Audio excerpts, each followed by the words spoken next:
দুর্দান্ত জয়ে বিপিএল শুরু চ্যাম্পিয়ন বসুন্ধরা কিংসের। চট্টগ্রাম আবাহনীকে হারালো ৭-০ গোলে। এদিকে মোহামেডানের কাছে ৬-০ গোলে হার ঢাকা ওয়ান্ডার্সের।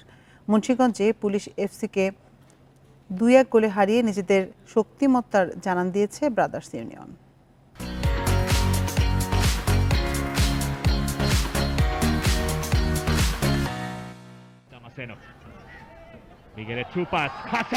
কিংস এর চ্যাম্পিয়ন বসুন্ধরার আক্রমণে শুরু থেকেই ব্যাকফুটে দুর্বল চট্টগ্রাম আবাহনী। প্রথমার্ধে ৪-০ গোলের লিড নেয় কিংসরা। জোড়া গোল করেন ফরাসি রিক্রুট জাবের খাসার। বাকি ২ গোল করেন ফয়সাল ও মিগেল। বিরতির পর আরও ৩ গোল হজম করে চট্টগ্রাম আবাহনী। এর মধ্যে ২টি গোলই রাকিবের, বাকি একটি গোল করেন মজিবর জনি। কোনোরকম প্রতিরোধী গড়তে পারেনি চট্টগ্রাম। প্রতিপক্ষকে গোল বন্যায় ভাসিয়ে মাঠ ছাড়ে বসুন্ধরা কিংস। নতুন মৌসুমের প্রথম দিনেই মুখোমুখি ঢাকার ফুটবলের ২ ঐতিহ্যবাহী দল মোহামেডান ও ২ যুগ পর ফেরা ঢাকা ওয়ান্ডারার্স। অন্ধকার থেকে আলোতে ফিরলেও বিবর্ণ পুরান ঢাকার ক্লাবটি।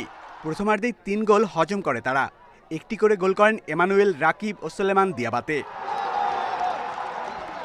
বিরতির পর দিয়াবাতে ম্যাজিক জোড়া পূর্ণ করেন এই মালিয়ান স্ট্রাইকার। বোয়েটাংকে দিয়ে করান আরও ১ গোল। ম্যাচের ইনজুরি টাইমে ওয়ান্ডারার্সের হতাশা বাড়িয়েছে বদলি খেলোয়াড় সৌরভ দেওয়ান। নতুন উদ্যমে ফিরেছে গ্যালোয়াসের ১০ নম্বর দল ব্রাদার্স ইউনিয়ন। পুলিশ এফসির বিপক্ষে নিজেদের প্রথম ম্যাচেই তার ঝলক। ম্যাচে ২৩ মিনিটে ব্রাদার্সের লিড। গোল করেন ম্যাডি সিসের।